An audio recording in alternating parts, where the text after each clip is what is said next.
This conference will now be recorded. Yeah. All right. Good evening, everyone. I'd like to call to order the meeting of the Town Commission on November 1st, 2021 at 6 p.m. Thank you to all of those who are listening to our live audio feed. Just a reminder that those that wish to make public comments during the meeting are encouraged to attend in person in our chambers or send comments to the town clerk prior to the meeting. Town Clerk Armstrong, will you please call the roll? Commissioner Cobb? Here. Mayor DeHassett? Present. Vice Mayor Herbert? Here. Commissioner Pugh? Here. Commissioner Bichelek? Here. Please rise and join us for the Pledge of Allegiance. I Pledge allegiance to the flag of the United States of America and to the republic for which it stands, one nation, under God, indivisible, with liberty and justice for all. All right, are there any additions, deletions, or modifications to the agenda? Yes, Mayor. I would like to add under presentations an introduction of our new assistant town clerk. And I would also like to pull item number 5 from the agenda and move it to the next meeting.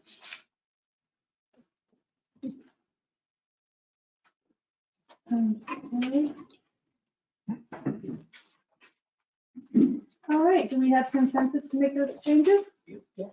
Okay, so if so, I'll accept a motion to accept the agenda with the addition, with the changes. So moved. Second. Okay, that was a motion by Commissioner Pugh, a second by Vice Mayor Herbert.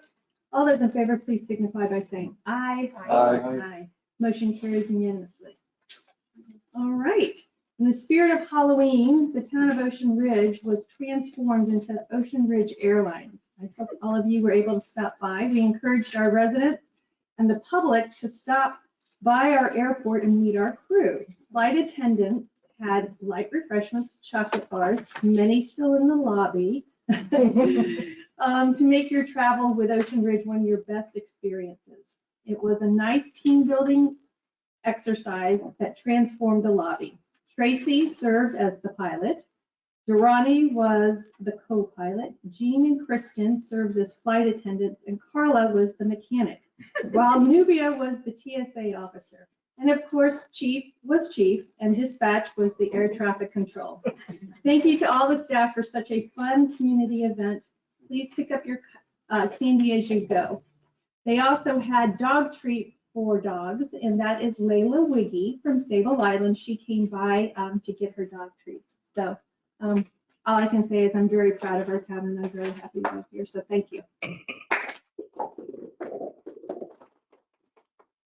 All right, Town Manager Stevens, will you please introduce our new assistant clerk?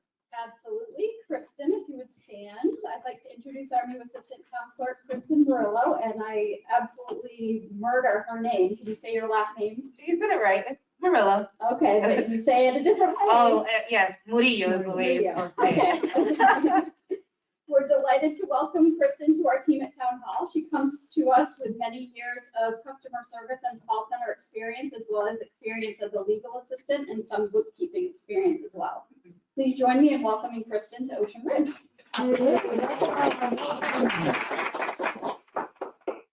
Fantastic. Welcome. Town Clerk Armstrong, will you please read the announcement? The meeting schedule for the next month is as follows. Regular Town Commission meeting will be on Monday, December 6th at 6 p.m. Planning and Zoning Commission meeting will be on Monday, November 15th at 8 a.m. Board of Adjustment meeting will be on Wednesday, November 17th at 9 a.m. And a joint workshop between the Town Commission and the Planning and Zoning Commission will be Thursday, November 18th at 4 p.m. Town Hall will be closed on Thursday, November 11th in observance of Veterans Day, and on Thursday and Friday, November 25th and 26th in observance of Thanksgiving.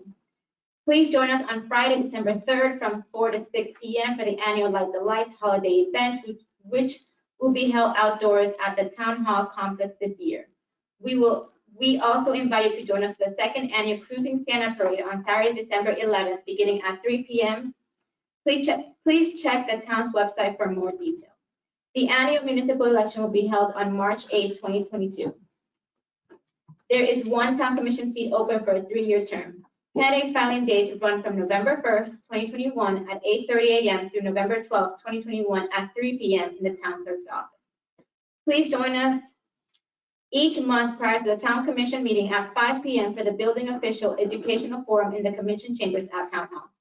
Details include topics to be discussed each month are on the town's website. Residents who wish to sign up to receive important town notification and news through Civic Ready should sign up on the town's website or call Town Hall for assistance. Thank you. I'll now open the floor to public comment for any topic that is not listed on the agenda.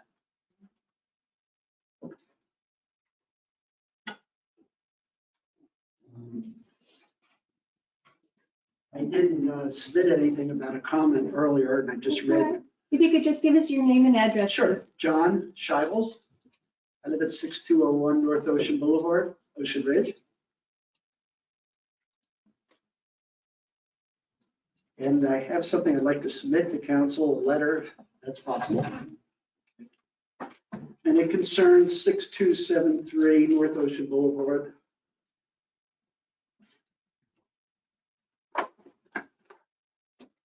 The house directly next to me. And it's being submitted to my neighbor Greg Rice on the other side is in Atlanta. So I hope I have enough time. I didn't know how many people are here. I've been a resident of Ocean Ridge for 35 years. I owned a condo on Old Ocean Boulevard for 14, and I built my house at 6201 21 years ago. I enjoy it. I have probably 45 years experience in development and building, mainly in the tri-state area, New York, Pennsylvania, New Jersey, Ohio, Louisiana, and just a house here in Florida. The house that I'm talking about has been a subject of construction for over 5 years and has troubled me along the way. If you look at the ordinance, the RSE zone ordinance, and I have a quote in here, I won't read the whole thing, but it basically, the intent is to introduce and maintain certain elements of human scale to an area, and architectural elements such as windows, doors, entryways, ceilings, roofs, building envelope, according to a zoning ordinance. You know, I have here, I don't know if I have enough for everybody, but I have probably 6 copies of the original plans that were submitted back when this property was approved by the town council for the RSE zone. Any house built in the RSE zone requires permission from town council besides building. This is what was submitted at that time. There have been many changes to the property since that's been done. To my knowledge, no variances. For instance, if we look at the streetscape on the property, we have basically one plaster siding with a pyramid currently. The ordinance requires that 15% of the front elevation be windows. The subject site is 0. In that plan, that shows windows on the second floor and openings as well. It also talks, 64.1 talks about solid walls, that an 8x16 triangle on the front elevation has to touch one window or door opening to break it up. No variance, to my knowledge, has been issued regarding that. Those plans have a roof pitch. Appears to be a metal roof on the top. Right, existing right now is a flat roof. The ordinance says that the flat roof will not exceed 15%. To my knowledge, there's no variance ever been requested. Because I'm a neighbor. If there was a variance, you get notification. And I could be wrong on certain items here, and that's why I wrote it, okay? The building envelope is 36,000 plus square feet. The allowable coverage is 32. When they put the pyramid on it, it exceeded the permitted number. But in addition to that, The subject property has a pond in the middle of it. And the pond is excluded from all coverages in that zoning ordinance.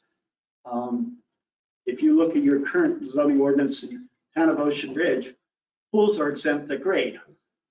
A pond is not a pool, and that is above grade. That pond is in places 12 feet above ground. You have a full set of steps going into it. The ordinance 586, which came in 2010, proposed lot coverage that there be no more than 15% of the roof. I spoke about that. Reflecting pond I just talked about. Setbacks of swimming pools. The ordinance says it has to be 5 feet from the building. There have been 2 swimming pools that have had rebar in there. The first one was there for 3 years. Rusted, got pulled out last year. New one put in. It's directly against the building. The ordinance requires a pool to be 5 feet. Mr. Scheidel, may I ask for consensus from the dais to give Mr. Scheidel 2 or 3 more minutes to finish? It won't be much longer than that. Okay, I just wanted, that's what that fairy tale ding was. What I'm getting at is we have a situation where somebody has violated has put together a timetable to complete. There've been multiple conversations and meetings. He's violated. He has a hearing tomorrow. That's fine. But I think there've been a lot of changes that have happened to this plan along the way. And I have I'm not pointing the finger at Mr. Durante at all. There were predecessors involved in this situation that he's come into. But I'm concerned that everybody was in a rush to get this building done and gave him 9 months to get it done, and it hasn't happened. And a $250 fine, if he's awarded that tomorrow, may not be enough to motivate him. If you pull his building permit and he has to reapply, he may be motivated. My suggestion is that a committee be formed to evaluate that alternative. I'm not saying to do it. I'm saying if you take somebody in your planning board who has knowledge of zoning, you have your building official, a couple of council members, I think it's worth looking at. You know, it's been a long time, and we have nothing but one truck there a day. Thank you for your time. Thank you, Mr. Scheidel. Can I have one question? Sure. You might know the answer to this. I never understood this. There used to be a window on the west side. Yeah. Remember way back, a couple years back? Yeah. And then it just disappeared. Yeah, we just filled it in. And there used to be openings on the right and left side along decks. Yeah. Just disappeared. It was framed out as an opening, then it was closed out. And tell me, I don't know how, why, when. What I'm saying is I think there's enough suspicion to warrant, I'm not saying one person, maybe a committee, maybe several people have to come in and look at it. I mean, last year when I was down, you went through the zoning ordinance a year and a half ago regarding turf grass and roof elevations. You know, I think this one is one that's slipped by the track, by the fence. You know, non-relative to this, but I have examples of another issue in Ontario, in Canada, where he has had a 5-year problem with the town. You know, if you want them, I have copies of them. So, Mr. Scheibel, you are unfortunately at ground zero, but we all feel your pain. We call it the parking garage. And it has been the bane of this staff's existence for the last 5 years, probably since it started. There is a code enforcement meeting tomorrow morning. I agree that money is not a big motivator for this gentleman. We're trying to figure out what exactly it might be.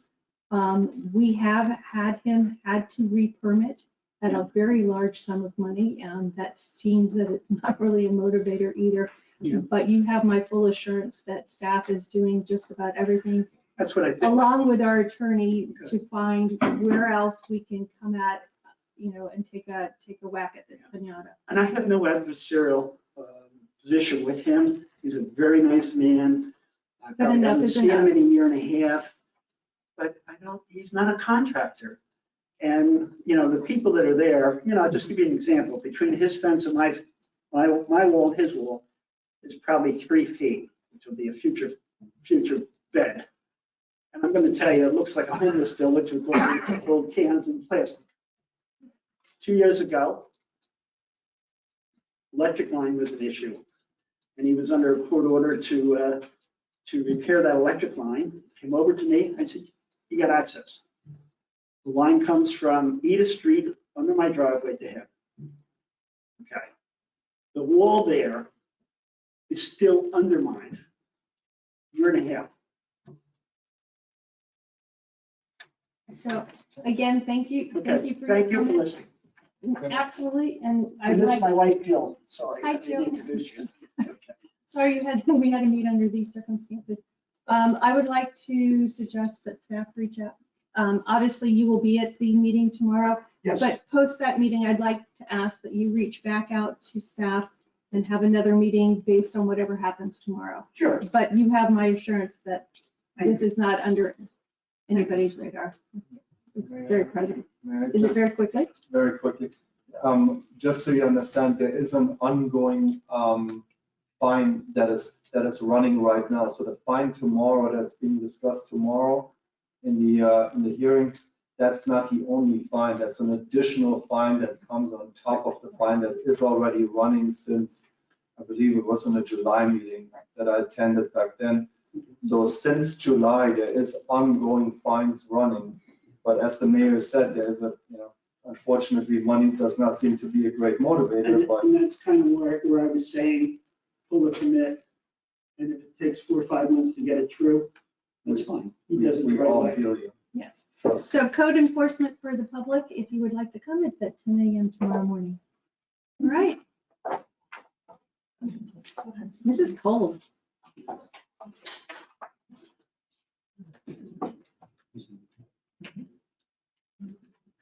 Good evening, Stella Cole, 204 Beachway. I just wanted to ask the commission.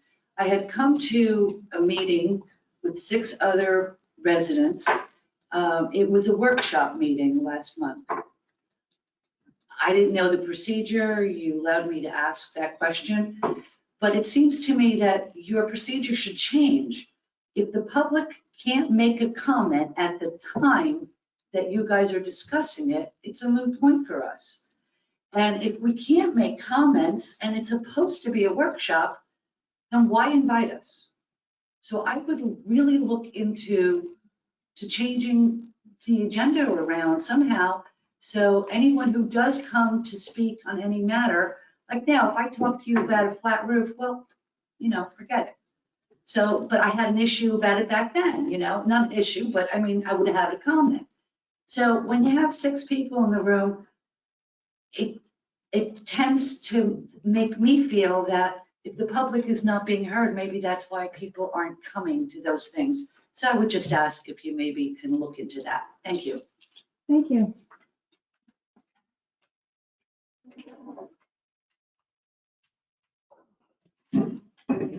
Good evening. I'm Virginia Siggety. I live at 33 Exora Way, and on December 2nd, we will have lived there for a year. So I hope sometime we'll live there for 35 years. So the other end of the spectrum. I'm just here tonight at my first town hall meeting, which is great, but would like to ask you to consider amending the dogs on the beach policy, as I know there are a lot of folks who would love to walk their dogs on the beach.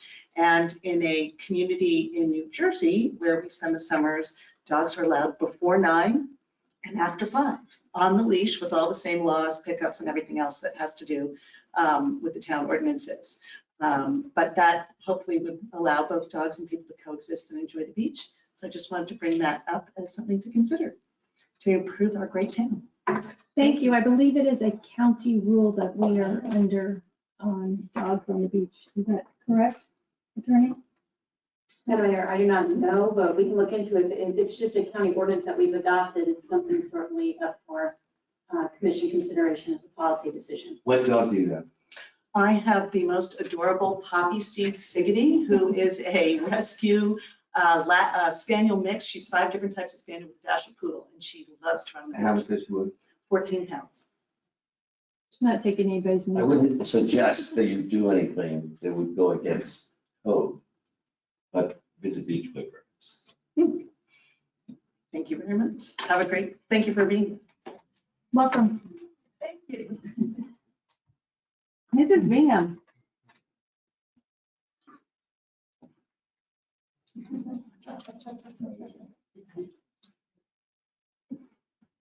I have a couple of comments. When are we going to get the system fixed so we can clearly hear what people are talking about? It's very hard to hear back there. Number one. Number two, along the same lines, a lot of people have been asking me, who do I talk to if I want this, or who do I talk to if I want that? Things seem to have changed in the town, and people don't know whether to go to the police department or to the town manager. And along with everything else, people say, remember, the police department is the heart and soul of Ocean Ridge, because they know all the people, they know all the dogs. If we have a hurricane, they're the ones that stand at the bridge and let the people on the island that should be on the island.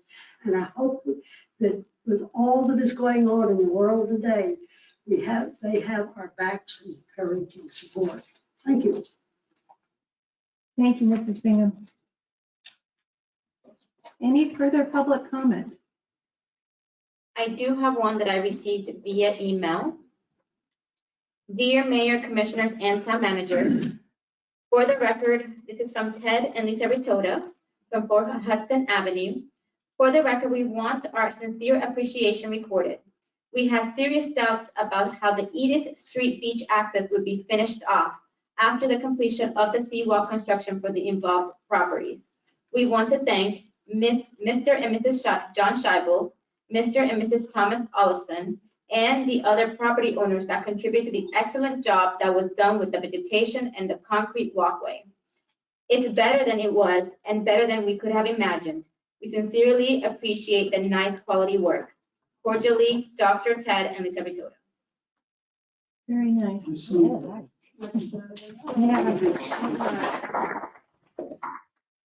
Fantastic. Any further public comment?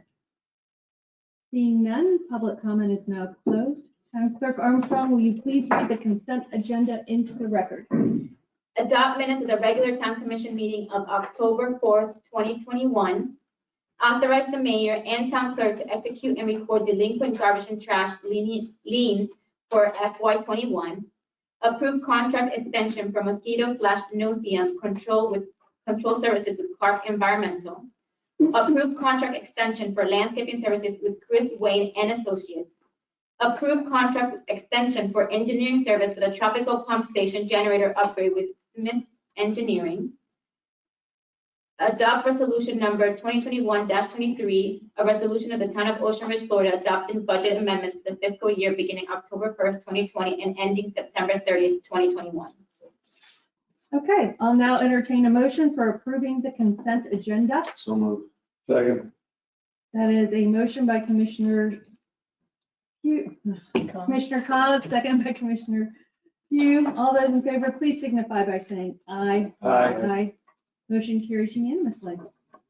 All right, agenda item number 2, amending Town Commission Rules of Order and Procedure. Clerk Armstrong, will you please read the resolution by title only into the record? Resolution number 2021-24, a resolution of the Town Commission of the Town of Ocean Ridge, Florida, adopting the attached rules of order and procedure for the Town Commission and providing an effective date. Okay, Town Manager Stevens, will you please advise us on this item? Sure, thank you, Mayor. At the last town commission meeting, I inquired to see if there was any desire to change the process to fill the chair and vice chair positions by ballot on the P&Z and Board of Adjustment, which is how the town commission currently fills their mayor and vice mayor seats each year. The town commission consensus was to move forward, so I'm presenting those amendments to you now. And I also added language so that the boards and committees could utilize the rules of order and procedure to run their meetings. Okay, so this is basically codifying what we do on the dais to all the other advisory boards. Correct. Okay, I'll now open the floor to public comment. Seeing none, public comment is closed. I'll now open the floor for commissioner discussion. Need a motion? Hold on. Good try. I move that we adopt the. Wait, yeah. Discussion. But you can say something after make a motion. Go ahead. I'll now open the floor for commissioner discussion. Okay. Okay, I just wanted to say that we do have a member from both P and Z and the Board of Adjustments here. Would it be inappropriate to, even though they get changed consistently, but the rules will stay the same, would it be inappropriate to ask any input from them? I think that's a question for the mayor as the chair. What do you think? Just throwing it out there. I have no I major thought we already objection. to knew the they whole thing. decided. But whatever.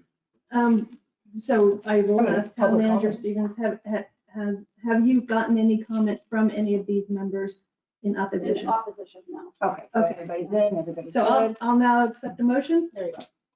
Hit it, Jeff. Yes, I'll make a motion that we adopt resolution number 2021-24.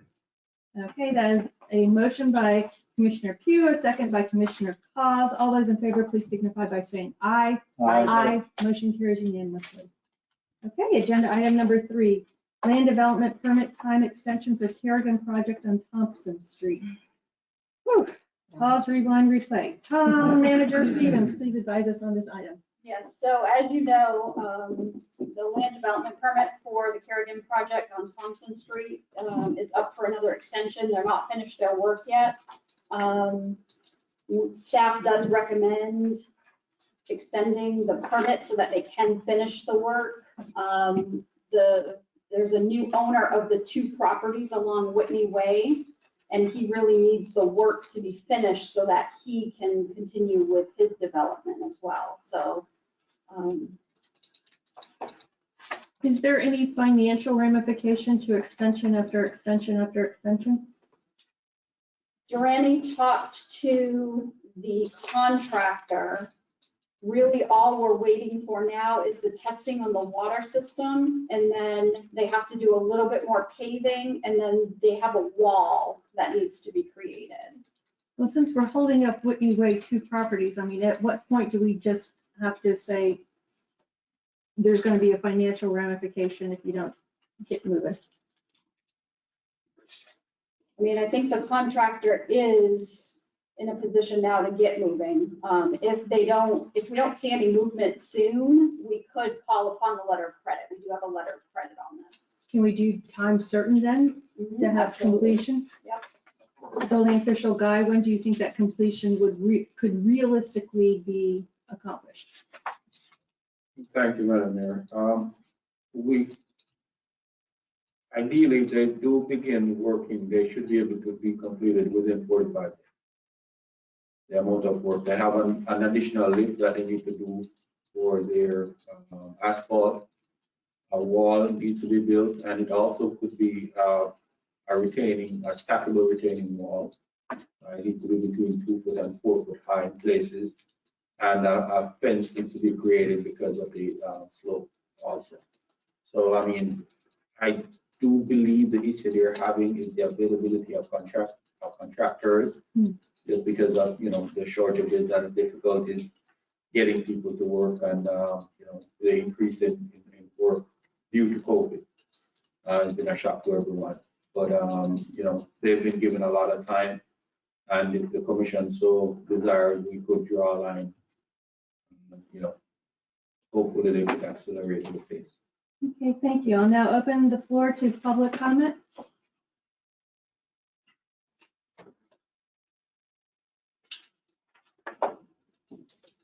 Seeing none, I close the floor. I'll now open the floor to commission comment. And as you understand, Mr. Scheibel, this is the dance that we have.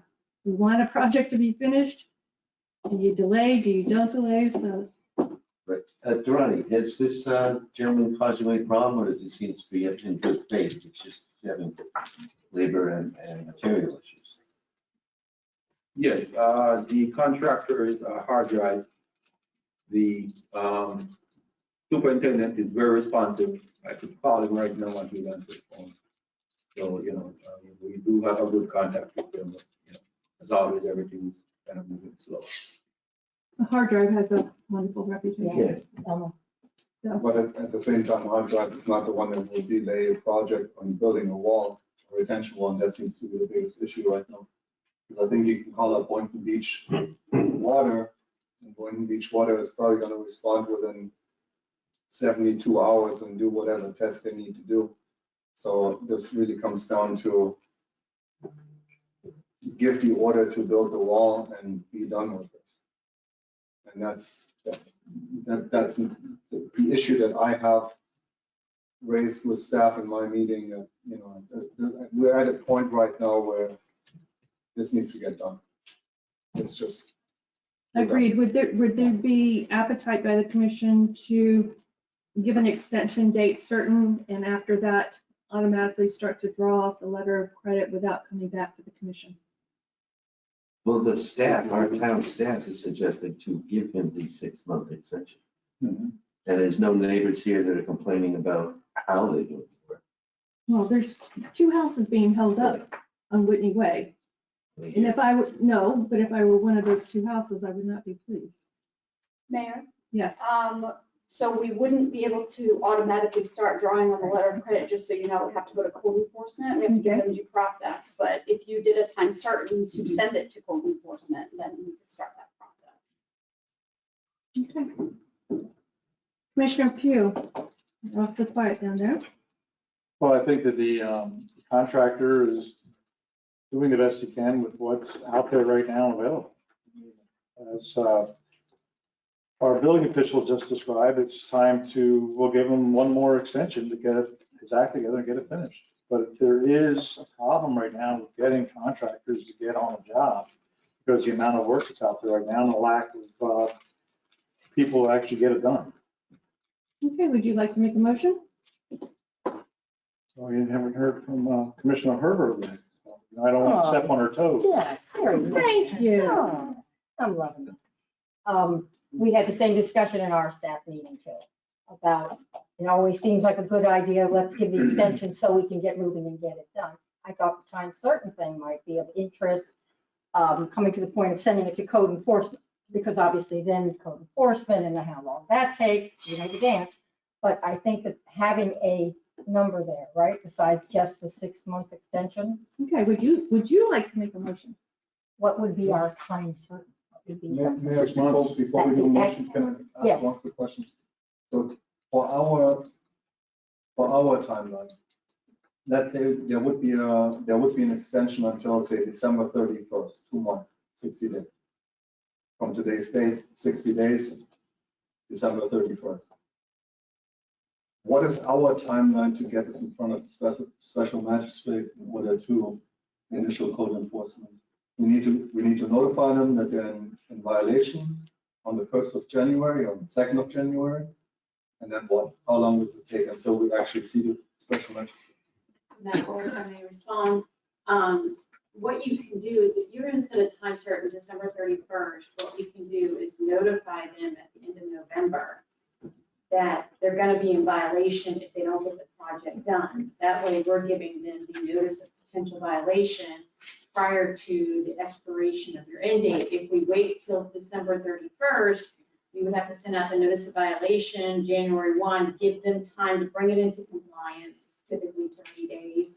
And then if they didn't bring it into compliance, set it for a hearing before the magistrate. If you wanted to be more proactive, we could do the notice of violation so that it corresponds with the date certain set by. So by that calculation, it's the month of January plus then another month till the magistrate hears it. So it's the end of February. Right, if Right. you waited until Right. after the extension ran. So maybe we could just compromise. The staff is saying go to May 1. You're suggesting December 31st. Why don't we make it Jan 30? Give them 3 months to get this done. Jan 30 with date certain, notice of violation. Okay, so let me crack a motion then.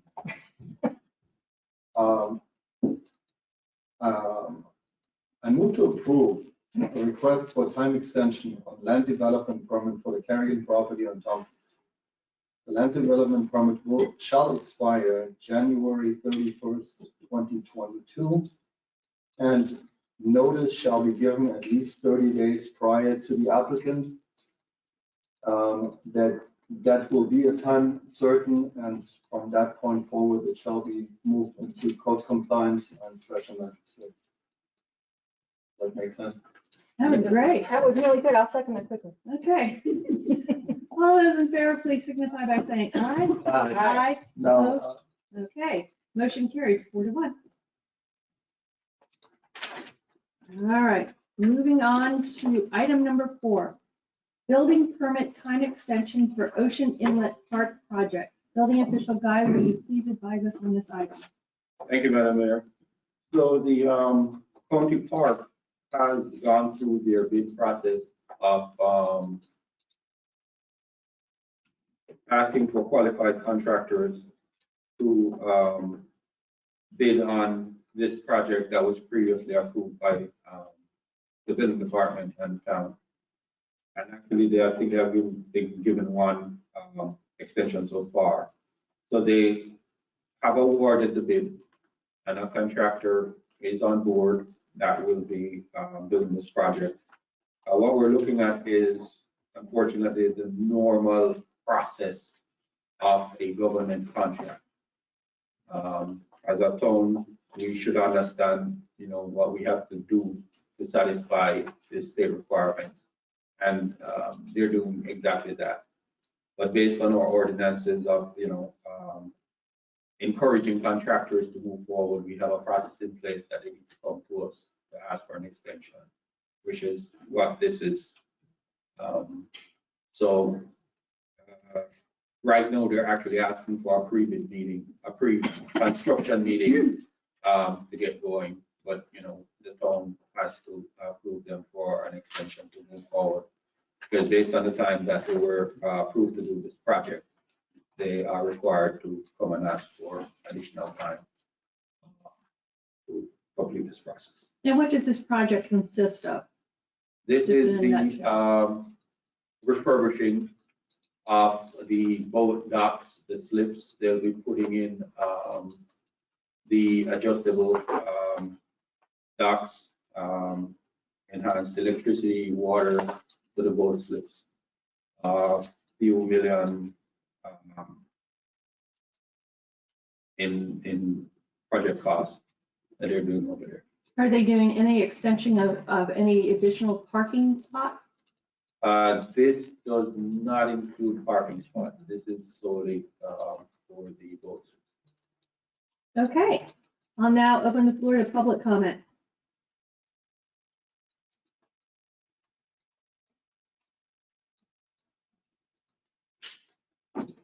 Seeing none, I'll now close it and open the floor for commissioner discussion. I think we have a highly qualified building official who says, give them the extension. And it is a government project, we know how long those things take. So, but we're gonna penalize one company, but we're not gonna penalize the county because they didn't do their homework to get all the bid process together before they did the permitting. I wanna make sure we're on the same page. No, Yes, I understand that it's county and they take forever. I get that, but the county bidding process, which I'm familiar with, they look for RFIs and they look for RFQs, and you end up getting a permit prior to getting your contractor is a little ahead of the game. So. my thought on the other one, Jeff, was Go to the commission. but 3 months was plenty of time for this guy to fix Keratin. I'm not an expert. Well, isn't he a year and a half already into it also? It's not, we're not just talking. It started from the beginning. But I don't think we really have a choice with the county. No. I mean, what are you gonna do, say no? Yeah. Or no, we could, where's their letter of credit? Okay, we don't have one. So we really have no choice but to give them the extension. And remember, this is just the first phase of this project. This is not, this is this is just the floating docks and everything else just to start the project. So this project is gonna last quite a long time. They're already starting out a year and a half wait. So let's just make sure we understand what we're doing and that, we have to approve this because we're dealing with a county institution here in the town of Ocean. So, I mean, is there any other thing we can do, Ryan? No. I mean, you could deny it, but then what would be the point of that? Is We there, just move is there forward. any impact? I mean, I'm looking at it on the map here. It doesn't seem to be that anybody's really impacted other than the county and their facilities themselves. It's just that because it is an ocean, it's part of Ocean Ridge of our community. Like, it's part of it. You're right, correct. Some of the neighbors on the north end might hear some, Construction. the construction noise. But they're gonna hear that at some point anyway. Yeah. To that end, could I ask staff, please notify those neighbors that run along Island Drive South? It's out drive, actually. Island Drive, you're right, Island Drive. We could certainly ask the contractor to do that. That's their Yeah, that's job. their job. Yes, Madam Mayor, that is actually a part of the pre-construction meeting, that we actually do have them abide by all the rules inside the construction handbook as well as any other contractor would. And that is one of the requirements that they notify occasionally. What are their hours of operation and what are our allowable hours of operation? And the reason that I ask that is the townhouses that were built in the county pocket next to Briney were under county rules and could start working at 7 a.m. in the morning, work to 7 p.m. at night, and work on Saturday and Sunday. And that is not what the town of Ocean Ridge has on our books. Madam Mayor, we'll also be following town rules, what we have for work hours. The only negotiation that we might have is for delivery of equipment outside of hours, or if they have to ask for assistance from the police department in making those deliveries on that tricky corner. But they will be adhering to regular work hours as established by the commission.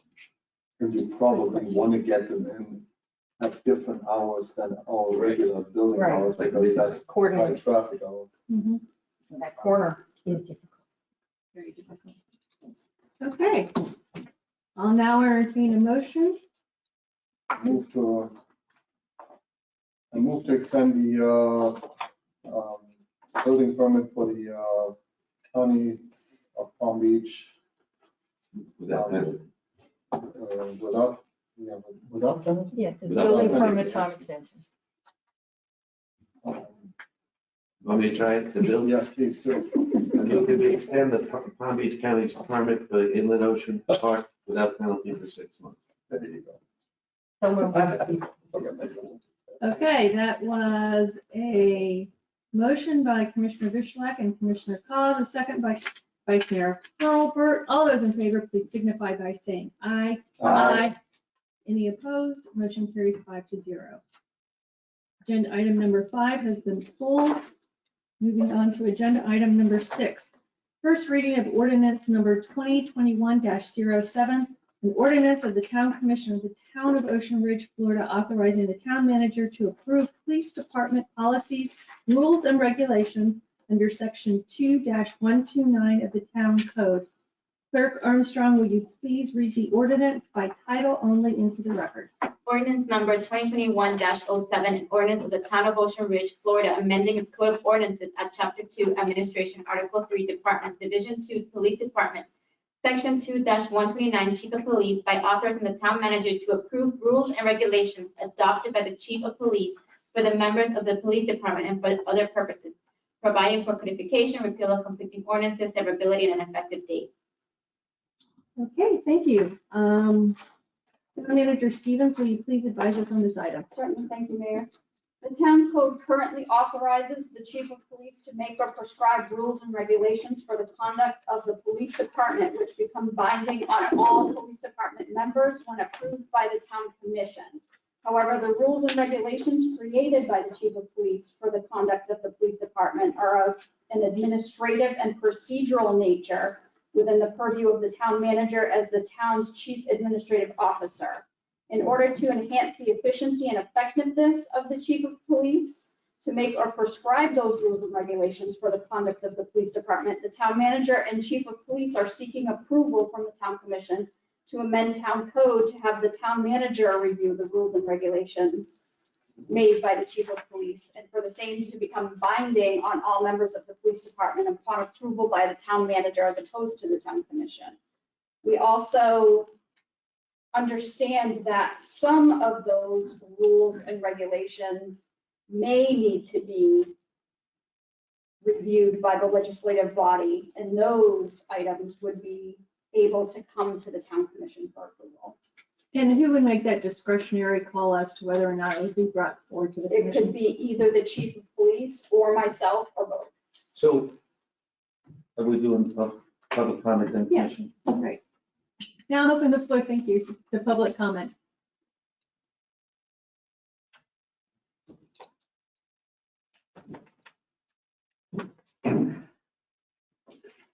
Stella Cole, 204 Beachway. So maybe my brain isn't working. Could you just explain that to me in regular, language? Sure. Because what I'm taking away is that you can tell the police chief what to do. Like you have jurisdiction over him, and I thought that he has jurisdiction over the police force and themselves, and you take care of the town. If I'm wrong, I would just like it explained, because Okay, so the town manager, as the chief administrative officer of the town, does have authority over the police chief. The chief of police, there are certain things that I can't tell the police chief what to do. He has certain licenses, laws that pertain to police chief. So I can't get involved in any law enforcement functions of his job. If him or an officer gave somebody, say, a ticket, I couldn't go to him and say, get rid of that ticket. Can't do that. That's a law enforcement function. However, administrative policy, standard operating procedures, things like that, I can have input on. Human resources related items. I have human input resources on. being hiring and firing. Yes, So you would have an input on that. I already do. Okay, Under the. I don't get it, but okay. Yeah.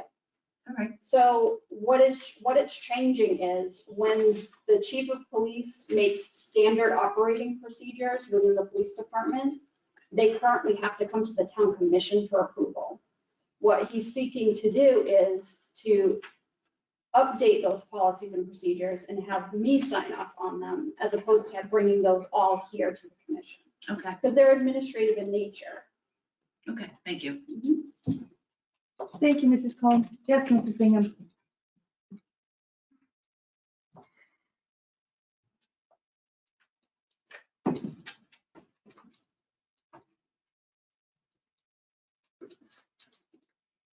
Betty Bingham, 1 Social Avenue. This is sort of what was bothering me.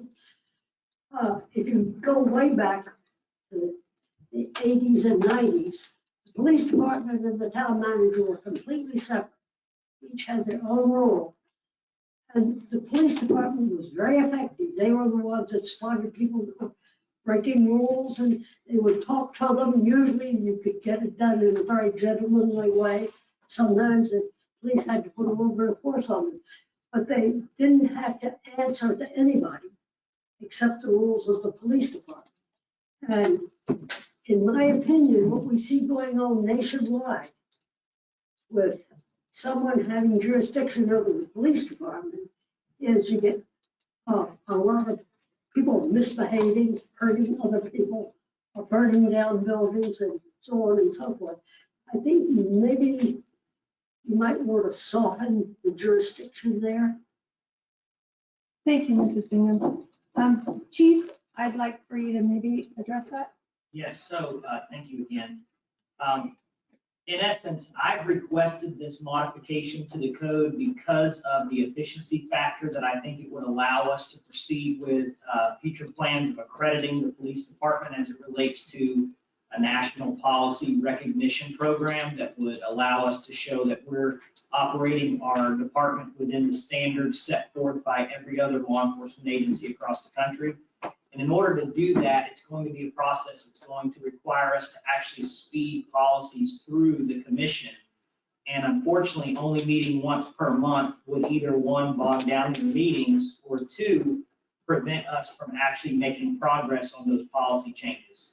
By doing this amendment to the code, it would allow myself and the town manager to effectively institute those on a daily or weekly basis as we see fit, based upon the policy, and then implement them and make sure that they're binding on all members without having to come before the commission. What I want to reassure the public is that as it relates to law enforcement, criminal investigations, traffic enforcement, and any other police function, I don't take direction from the town manager, nor should I. And she knows that, and I know that, and we mutually work those things out amongst ourselves without it being an issue to be having to be brought forward to the commission. These are more administrative type decisions that would relate to things that would require input from the town's perspective as to how things are handled as it relates to personnel matters, hiring, terminating, disciplining, those kind of things. I would make a recommendation or suggestion to the town manager, and then she would either agree or disagree. In any case, if we disagree on something, those matters can always be brought before the commission. So we know that both of us have the ability to bring those types of matters to the commission should it be necessary. Do you have any questions beyond that? So basically, to answer Betty and Stella's question, Tracy and the police chief both want this, but I have a problem, and I hope this hasn't been happening all along. So we're being asked to read an ordinance and agree to it, right? Well, in my staff meeting, I asked the town attorney to add language to the ordinance. If you go to our website now, that language is in the ordinance, but it's not in the one in front of us here. And it specifically gets to the point that I believe Stella and Betty were driving at, where it says here, the chief of police may make or prescribe such rules and regulations for the conduct of the police department as the chief of police shall deem advisable, right?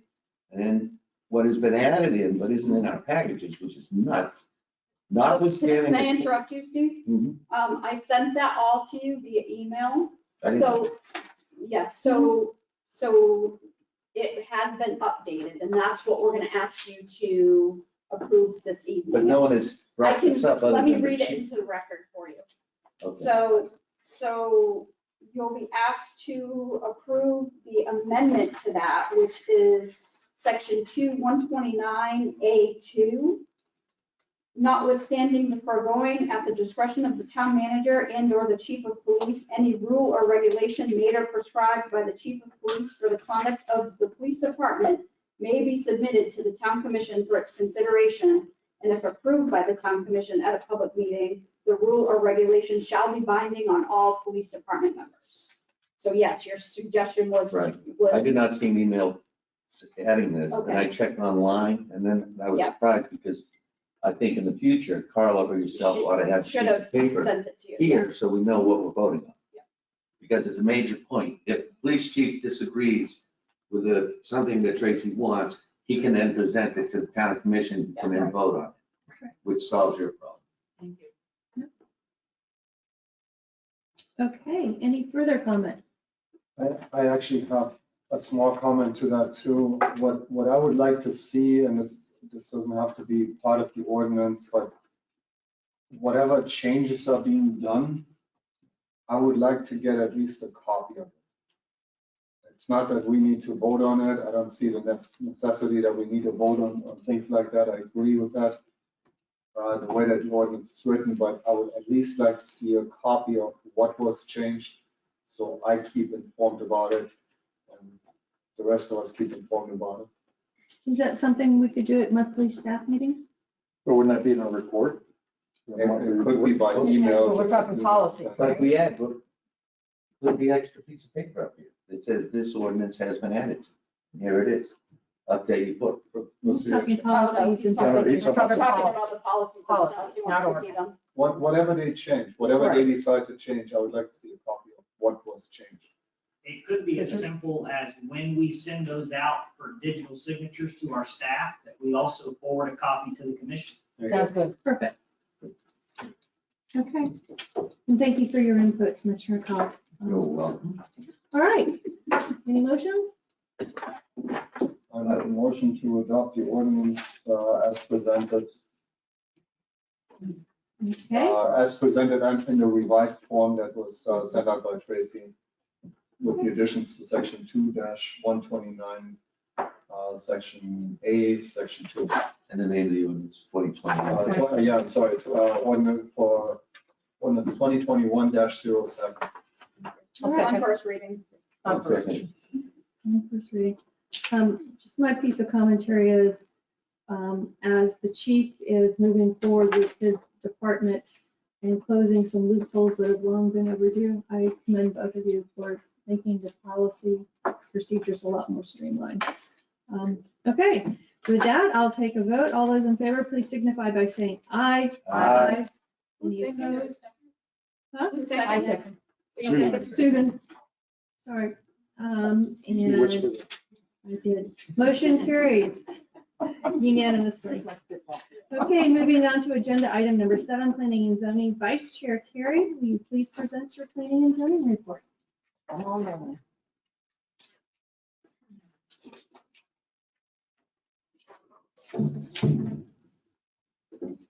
Good evening, Commissioners. Nice to see all of you. And before you have our report. There is one item I want to point out to you in it, but I want to first give you the opportunity if you have any questions on the report. If there are none. There's one item that I wanted to clarify since I was in that meeting. It's item number 5, section C, the town engineers representative Tara Bandor identified discrepancy in the submittal of the plan.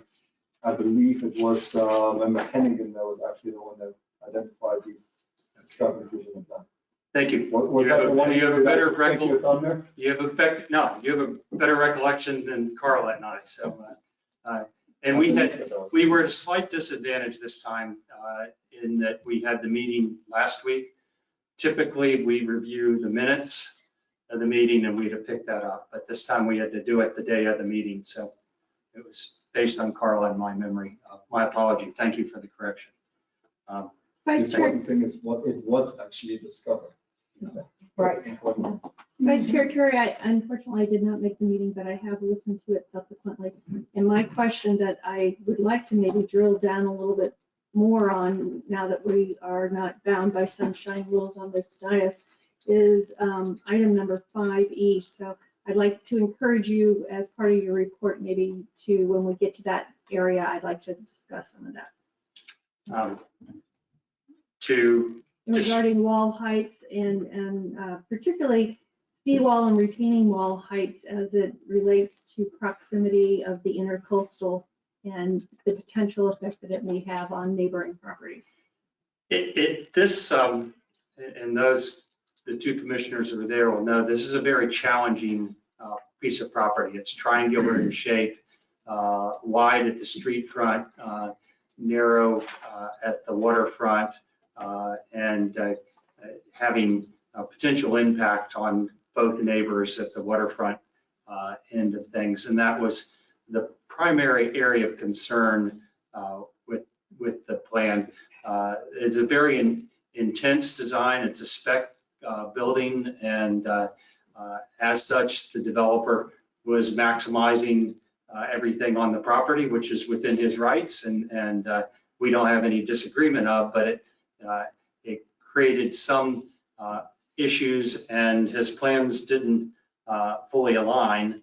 And when we, particularly Commissioner Hennigan, was questioning the town engineer, and they weren't able to answer the questions adequately. And we thought we'd give the applicant an opportunity to get those clarifications in front. Now, specifically, if you're talking broadly about other homes and things, we have to look at them each as applications. And we did have the next door neighbor that was concerned by the closeness of the swimming pool, but that's within the setbacks that are allowed for swimming pools. So although he expressed that, it didn't impact our views of the project. We were concerned at the seawall, that at the seawall, the retaining walls, we're running into, with the new FEMA requirements, retaining walls on most new properties. And then we're trying to examine those and make sure that they're done as meeting the needs of the developer while not adversely impacting the adjoining neighbors. And it's a challenge, and we ask each time, but the developer, in following the codes, is allowed to do the things that he's allowed to do, and will approve projects according to the codes. So the audience understands what we're talking about. In this triangular shaped lot, the smallest part of the lot is on the intercoastal. The waterfront. On Island Drive South. And according to FEMA elevations, the property itself has to be elevated up high enough that it is going to require retaining walls all the way around, and particularly right off the intercoastal side. So there is going to be a 9-foot retaining wall 5 feet off the intercoastal. And my question was, how did we even get to that point? Well, we got to that point because of FEMA, but then the real point of it is because there's a pool that's 5 feet off the intercoastal. And I was surprised to learn, with all our other setbacks, how we allow a pool that is 5 feet off the setback, because that's what's retaining, that's what's causing the need for the retention, such a large retaining wall. So, and you're correct, each property is going to be very different, but we're going to run into this again and again and again with the FEMA height. With the walls all the time. So maybe we can add that on the November 18th, Workshop item. because there is the possibility of a gigantic swale, right, instead of a wall, but then is that doable with projects? Right. And You'd have to hold hands with the neighbor as well. And the holding hands with the neighbors has gotten interesting, because sometimes we'll be reviewing a project that we know a later project is going to come in that's going to raise it Even also. more, And it wouldn't it be great if they would work together and there wouldn't need to be a retaining wall at all? Right. But to your point, Mayor, the pool, the reason why there's a 9-foot height difference towards the pool is not the problem is not the pool. The problem is that the owner or the developer of this project decided that he wanted to go out and walk out in a straight line onto his Right. pool deck and continue out onto his pool deck and have the pool at the same height of his house, Right. which now sits, because of FEMA requirement, at 9 foot. He could have stepped that pool downwards by 3 feet and would have gone away from a 9 foot to a 6 foot. So, what we need to do is we might need to look at our ordinances if we do not need to require that these things are not allowed by our current code. But it was my understanding that if a pool is located below a finished grade, as you're saying, below the house, that's what gives him the opportunity of having it 5 feet off the property line. If it's not below that finished grade, he does not have that allowance, and he has to follow the 25-foot setback. Is that think correct so. or no? I think the pool setbacks have been 5 feet for a long time. For a very long Madam time. Mayor, I think the ordinance that we looked at said if your pool is at grade, then you can be within the 5 foot as the required setback. If your pool is not at grade, it has to meet the 25-foot setback. So that's why he kept it at grade. So he kept it at grade, so Gotcha. he can encroach, it only has to have a 5-foot setback. So I had it That's the reversed. way the ordinance is currently Yeah, you had written, it but I believe reversed. that's what we looked at. And so that may be an issue to review for the joint meeting, Yep. or determine if further review needs to happen. Mhm. Yeah, we might need to change our ordinances in order to comply with whatever the new FEMA is basically throwing at us. It's one of those things that About. comes along. And now, the applicant never suggested that he would like to have the pool at a lower elevation. So I think that this is the design the applicant. Yes, for the It's for that good. view coming in that door, like you said. But 9 times out of 10, when we codify something, it's because an issue's come up that we've never even considered or never even thought about or anticipated. So that's just kind of how government But having works. walls between houses all the time is very unattractive. Extremely, well, you Definitely. tool down the intercoastal, and you've got a 9-foot moat around everything. And it's one of the things, not just the walls, but the planning and zoning is trying to get the developers to be aware of what their impact on their neighbor is. Not only present to us the front elevations, but show us the side elevations and what your neighbor are going to see and the impact on the neighbor. And we've found the developers to be quite cooperative in dressing up side elevations and understanding that once it's pointed out. I'm particularly fond of all the clip corners. It's going to be a decorator's nightmare, but okay. Well, I appreciate the input. Yeah, exactly. Yeah. Is there consensus to try to add this to the agenda? Yes. Why not? Okay. You good with that? Discussion item. Okay, thank you very much. There is another item that we'd like to have some attention, and since Carla is so good to pull this up, if it's possible to pull up the elevations of the house that on Ocean Avenue that we approved, is that there on your computer? The renderings for the one at Ocean Ave? This one, and that's that elevation and the side elevation of the two that we'd like you to see. I'll just read in here, under Commissioner's comments, Commissioner Hennigan expressed concerns about the porches, like the 975 square foot semi-enclosed. And if you can see the side elevation, so this is a lovely space that they built, that they've designed here. And we're not critical of that space, but it's nearly 1,000 square feet there. And Carla, if you can get the side elevation, that one. What becomes quite obvious, this has, I believe, a fireplace. I know it has its own bathroom, and that it would take very little effort to put sliding glass doors in there and convert this space into living space, which would violate our FAR requirements. And it's just something that we've never quite seen presented so dramatically as this. And So it is not as part of their FAR calculations right now. That's right, because it's a porch. But the bathroom is? I don't know. Bathroom, This is all, gets into the fuzzy area.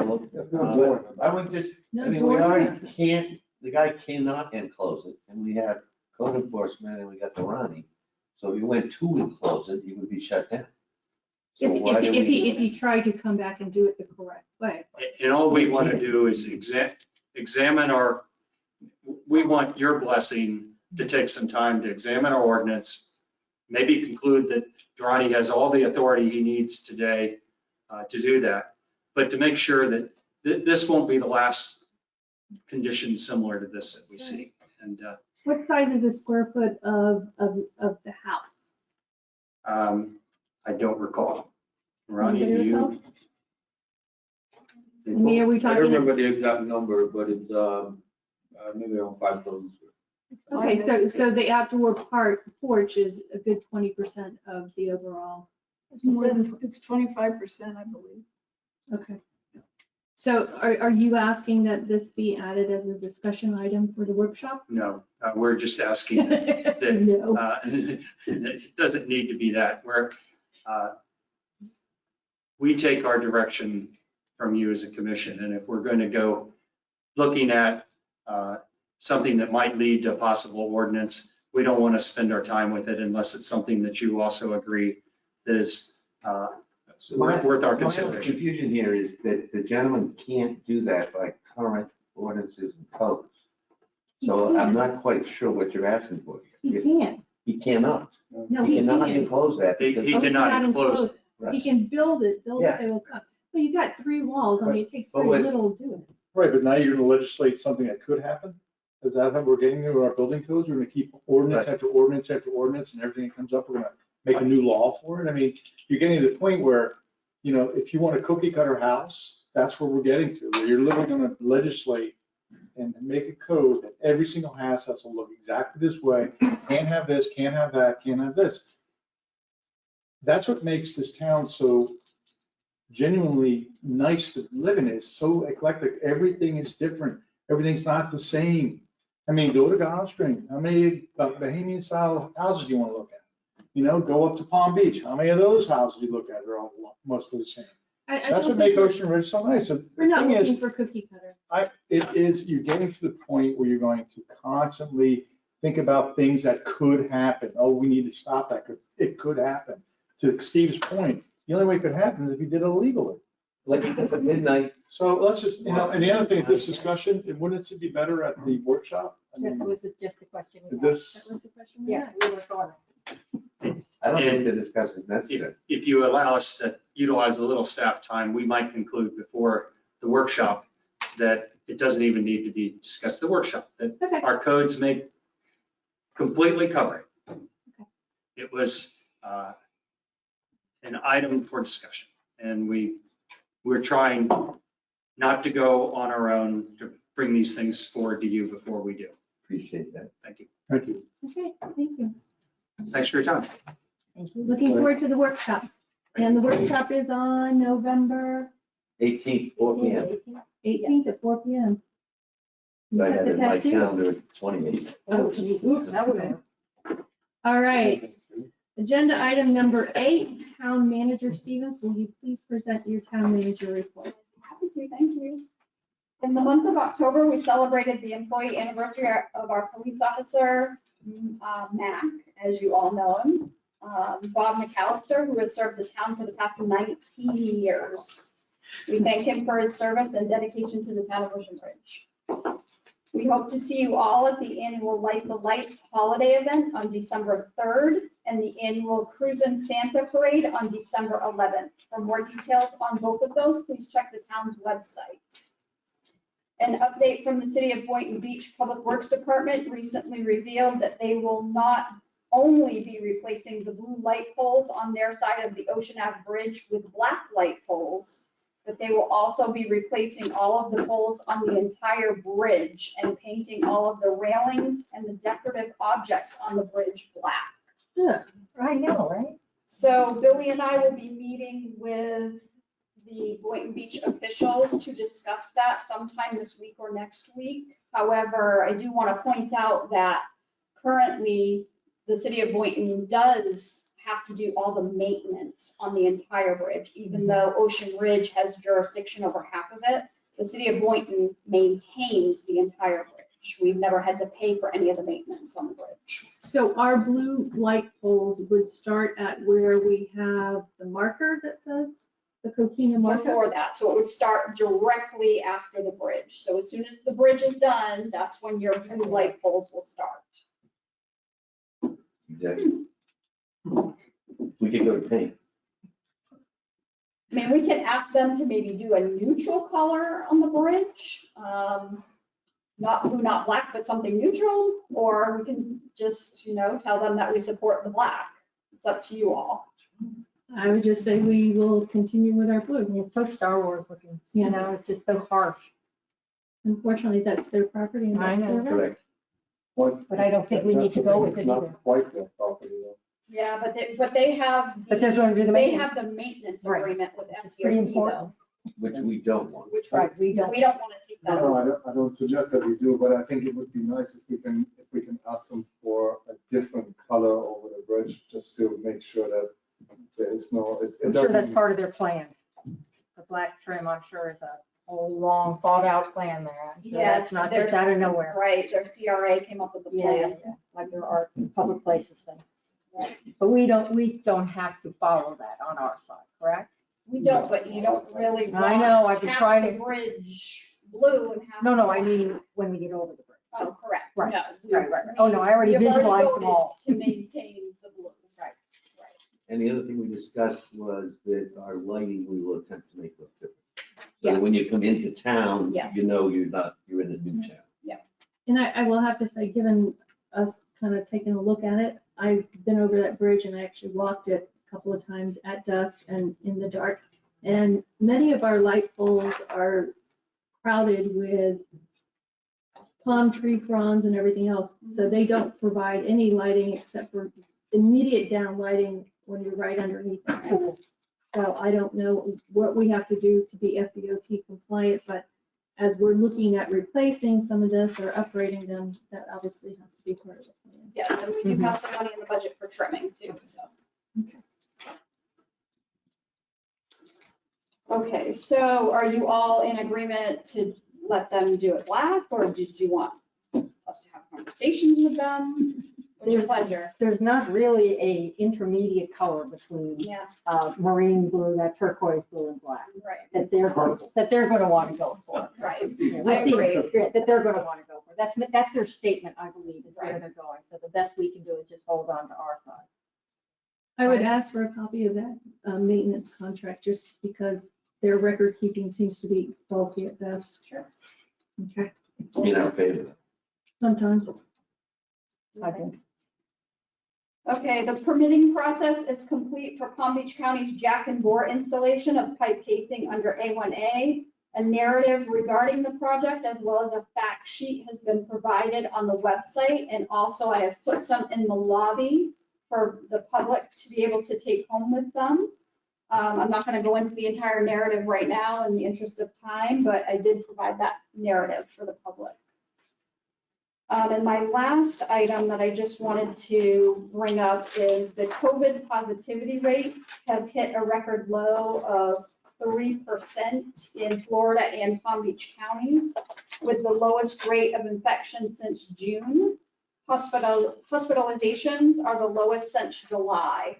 And staff is requesting that we lift the mask mandate at this time and to return to a somewhat more sense of normalcy here at Town Hall.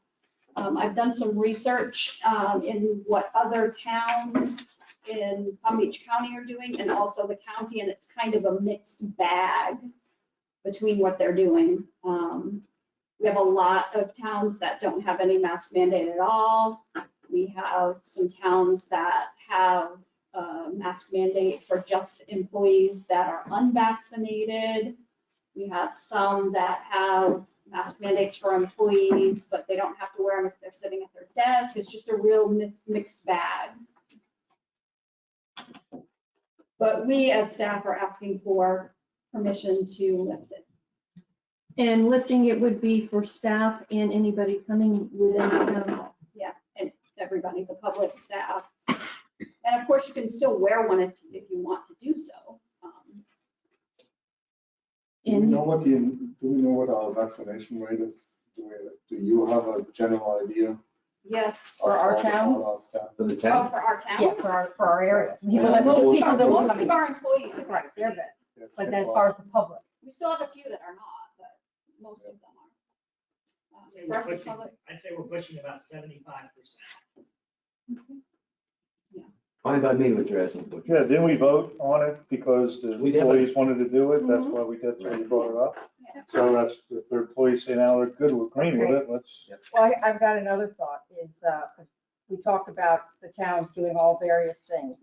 And many places are doing the sign that says, if unvaccinated, please wear your mask. So I put in a call to Bethesda, and they said the same thing, that pretty much, because things are going down cautiously as it continues, that unvaccinated people should really wear masks. So what would we think about putting, which you're going to see in almost every restaurant, county, library, public office, you'll see that request that please wear a mask if you're not vaccinated. A request, yes. If we did that and put a notice on the door, we can't. Right, obviously, we're not going We to. can't check. Yeah, sorry, Rich was not going after them, but it's a request, it's a courtesy, because I look at the people that come in and out of the town, and I'm not talking about staff, they're fine, like you said, they're taking care of themselves. I'm talking about the people that come into our very small town hall, that come in that possibly are unvaccinated. It would be a courtesy to put the mask on, because there is a breakthrough rate, even though it's small, nonetheless, I've known a few people that got it, and it's something we don't want to get. So I'm just throwing that out there, we do a request that no mask needed to be vaccinated. No, I'm totally against I that. know. I see that. I mean, no mask, I can wear a mask and don't mandate the mask. I mean, that was the It's whole. not a point. mandate, we're talking about request. Yeah, mandate we get, it. That's done. If you want to wear a mask, you're more than willing to wear a mask. You can wear a mask whenever you want. But the whole reason we did the mask thing was because of the town employees wanted to have the mask, and they felt more comfortable, and that's why we did it. Now they're saying, we would feel more comfortable if we didn't have. They don't have to wear a mask, but I'm going to guess that the town staff isn't really going to dig in about the public. It's mostly what's going to make themselves comfortable back there, which is fine by me because as we said, most of them are. So I'm just throwing it out. I mean, that's not a mandate by any means, but this is big news all over the country. If you're unvaccinated, please wear a mask. Commissioner Bichelak, where you stand on this? The same place that I was standing 3-4 months ago when we put that ordinance. I'm conflicted. The smart thing is to just get vaccinated. We could all be done with this. Right. We don't have to discuss But it. it's not happening. Since that's not the case, if the staff doesn't want it, I don't think that the staff needs to wear them. It's their prerogative, it's their decision, it's their building back there. As far as the people coming into the lobby, since we have the glass separating them, it's really, there should be no direct transmission between them. Well, I wasn't thinking of necessarily the staff. I know they're going to be. They're being I'm thinking protected. public to public. I'm worried about our staff being protected. That's pretty much all I care for. Somebody walks in the lobby and, that's. Okay, my concern was public to public. That's, I get where. Yeah, and that's why I'm conflicted again. Please get vaccinated. Yeah, Please get vaccinated. So Attorney Godot, what is your feeling here? Do we need some majority consensus? We need to leave it at discretion at the staff level? I think before we've asked for consensus to drive the policy that the town manager is asking for. So it's really just a consensus. The consensus of no masks necessary in town hall, right? Whatever the That's consensus right, is. say consensus for whichever one. you want. I can Just check. something to consider, please, I apologize. As you're considering this decision, just consider, we're doing Light the Lights in 1 month from now. Nobody's going to be wearing masks if they're out there eating, if they're in here eating. If we're trying to get back to normal, I would just like for you all to consider that. And the ladies and the staff, for heaven's sakes, we've got bulletproof glass there. They're safe. If if anyone feels, I'm double, triple vaccinated. I'm still wearing this because you requested. I respect that. But I mean, it's got to come to a time if we're going to try to get somewhat back to normal, or let's not do Light the Lights because of this mandate. Just a little common sense. Thank you. I apologize for speaking in between. You were invited to the dais. Thank you. I apologize. No worries. Okay. I think, yes, I think we have consensus. It'd be nice to request people not to do the right thing, but those are the people that are least likely to do it, unfortunately. So.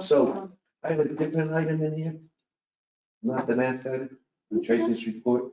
So I'm losing track of all these construction projects. This bore along A1A started January 4th, right? And how far north will that extend on it? What I'm getting at is the inlet 6-month delay and this bore gonna make a gigantic construction mess, which we can't do anything about, but other than alert the citizens.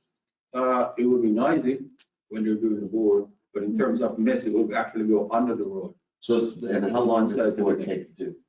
The bore? Yeah. Or the a bore? few days, once the machine is set up. A week? Yeah. So it'll only be disrupted for a week. Okay, that's my question. Of course, it might take only a day or two. Okay, any other commission questions for the town manager? Commissioner Pugh? Well, I'm wondering when they plan on running the pipe for the jack and bore. I mean, do they have any kind of time for that? Because again, we're back, Steve, you hit it on a perfect point. Yeah. By when are they gonna run the pipe now from where the jack and bore ends to the sand trap? You mean when you're actually gonna do the dredging?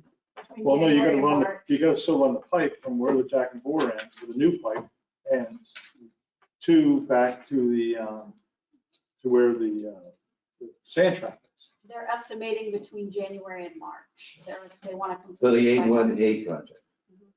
So it's actually two, you got two county projects that be going on the same. Well, except that it sounds like the inlet won't start till hopefully March.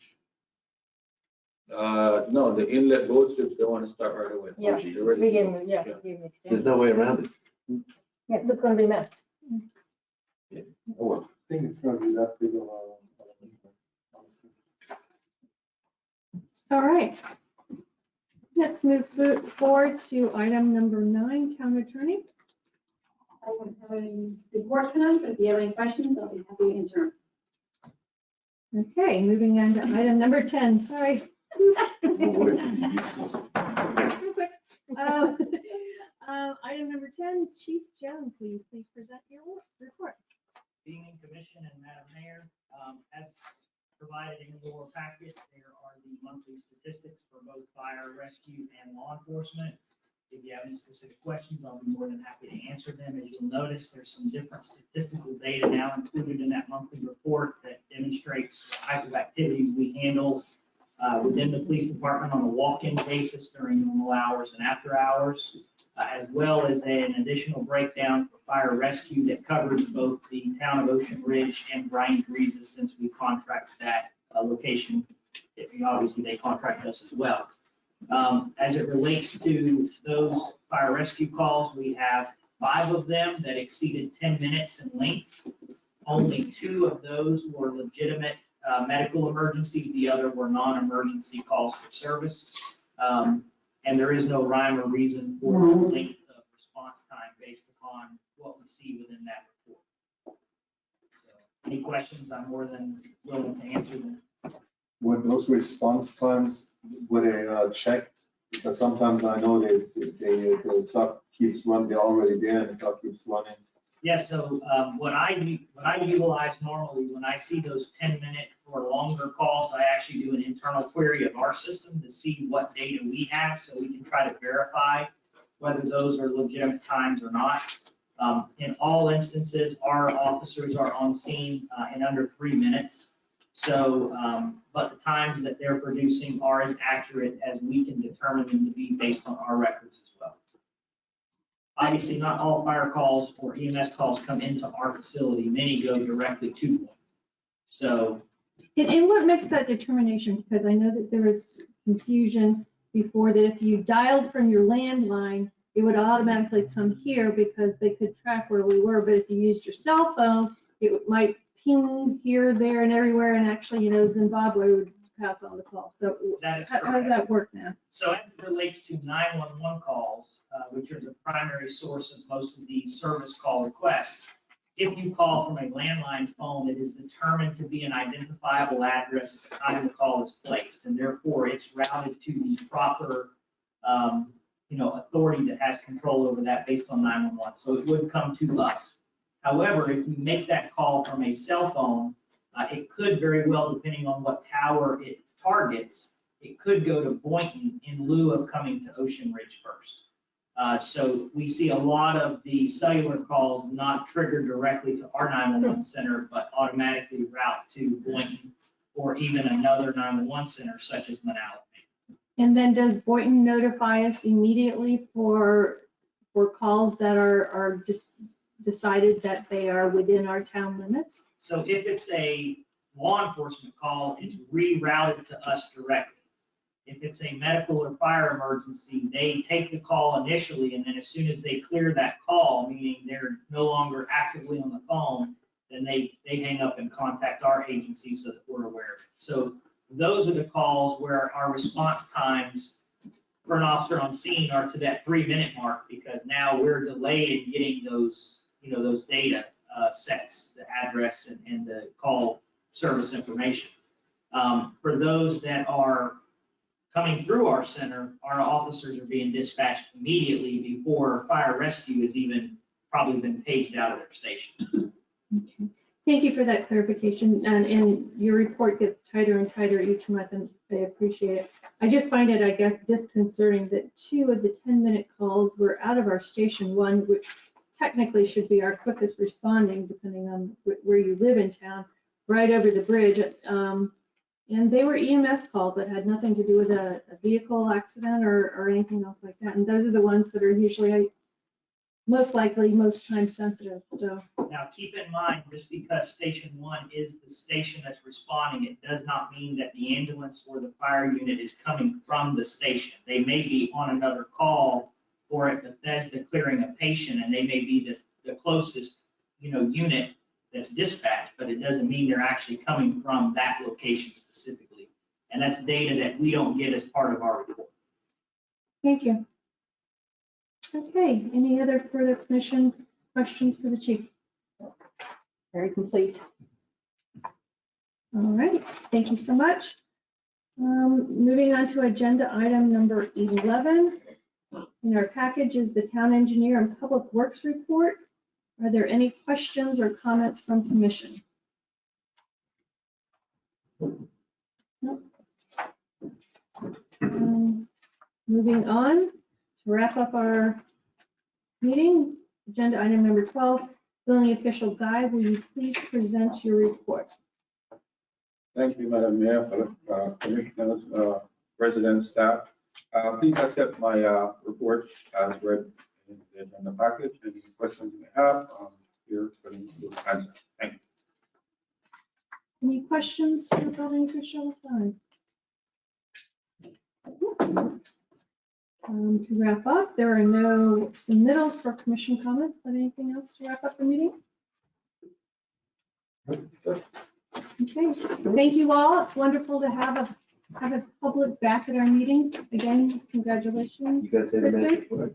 Magic word, abracadabra. Meeting is adjourned at 7:30.